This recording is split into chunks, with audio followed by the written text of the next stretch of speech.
जी जिन्होंने कीर्तन राय संगतां नूं निहाल किया, इन्हां दा बहुत बहुत बेनती है कि स्टेज पे आ जान, अपना सम्मान प्राप्त करन।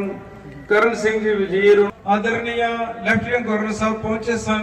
उन्होंने आश्वासन दिता सी कि तुहाडी पंजाबी लैंग्वेज असी जो कि दोबारा लागू करांगे। जिहड़ी 4 लैंग्वेज मानता दी सी ऑफिशियल लैंग्वेज दी पंजाबी नूं बाहर रखा गया सी। इन्होंने कहा सी कि असी तुहाडी लैंग्वेज ऑफिशियल लैंग्वेज भी लियावांगे। असी उम्मीद करते हैं कि आज साडे पास जो लेफ्टिनेंट गवर्नर साहब आए एक उसका अनाउंस करेंगे। दूसरा जो साडे गुरुद्वारा प्रबंधक बोर्ड के चेयरमैन त्रिलोचन सिंह जी वजीर जिन्हां दी हत्या दिल्ली विखे हुई है, साडी मांग है कि जिस तरह क्राइम ब्रांच दिल्ली वाले उन्हां दी कार्रवाई कर रहे हैं कि सीबीआई नूं केस दिता जाए। जगजीत सिंह जी डीजीपीसी के अध्यक्ष, सरदार फतेह सिंह जी जनरल सेक्रेटरी, सभी कमेटी के मेंबरान, जम्मू कश्मीर प्रशासन के सभी अधिकारीगण, यहाँ उपस्थित भाइयों बहनों और पत्रकार मित्रों,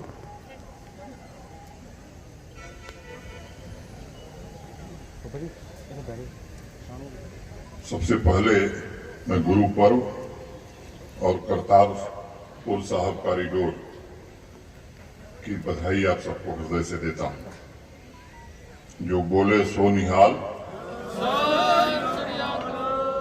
वाहे गुरु जी का खालसा, वाहे गुरु जी की फतह।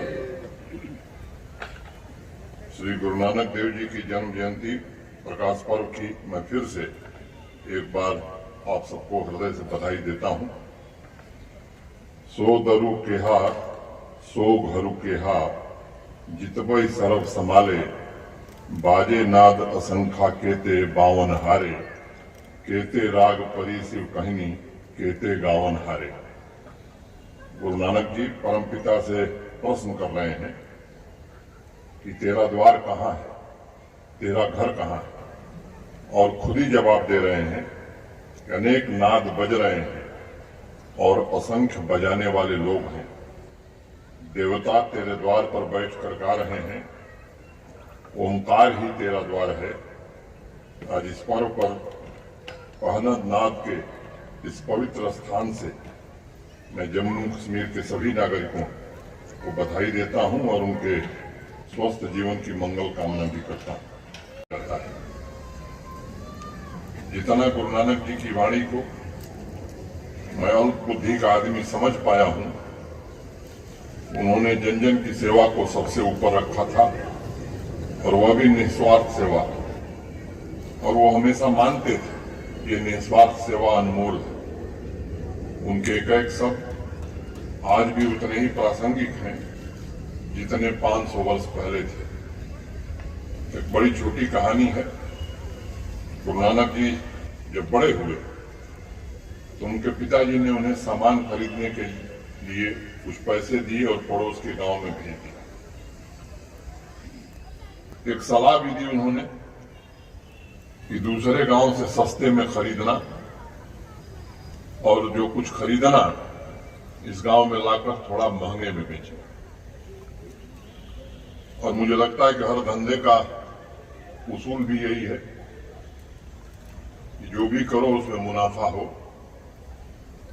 गुरु नानक जी ने सामान तो खरीदा, लेकिन जब वापस आ रहे थे तो रास्ते में कुछ साधु मिल गए। कई दिन से भूखे थे साधु लोग। पिताजी के सिखाए धंधे कि मुनाफे की बात वो भूल गए। गुरु नानक जी ने पूछा कि भाई आप लोग भूखे बैठे हैं,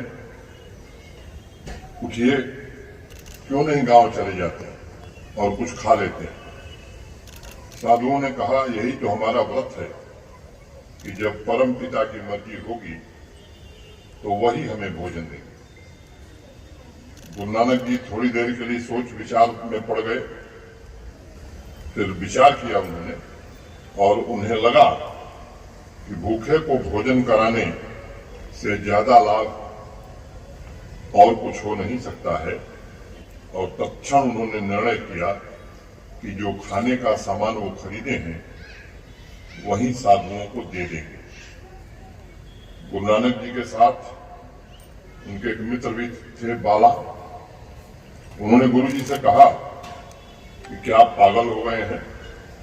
आपके पिताजी ने कहा है कुछ लाभ कमा के आना और आप तो सब लुटाने पर उतारू हो गए।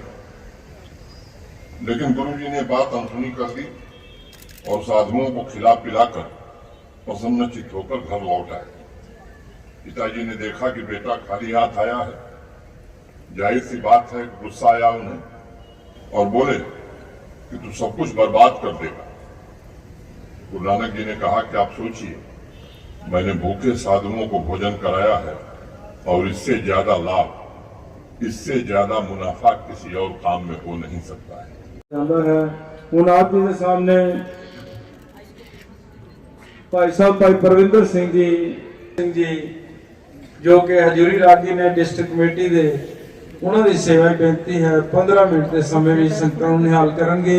ਅੱਜ ਦੇ ਮਹਾਨ ਅਵਸਰ ਤੇ ਗੁਰੂ ਨਾਨਕ ਪਾਤਸ਼ਾਹ ਸੂਰਜ ਰੂਪ ਜਗਤ ਤੇ ਪ੍ਰਗਟ ਹੋਏ ਨੇ ਤੇ ਸਾਰਿਆਂ ਨੇ ਖੱਤਰੀ ਬ੍ਰਾਹਮਣ ਸ਼ੂਦ ਵੈਸ਼ उपदेश जो वरना को सांझी वार्ता का पैगाम गुरु नानक पातशाह ने दिता सी। आने वाले समय साडे पास भाई साहब भाई महेंद्र सिंह जी दिल्ली वाले वो भी पहुंच रहे हैं।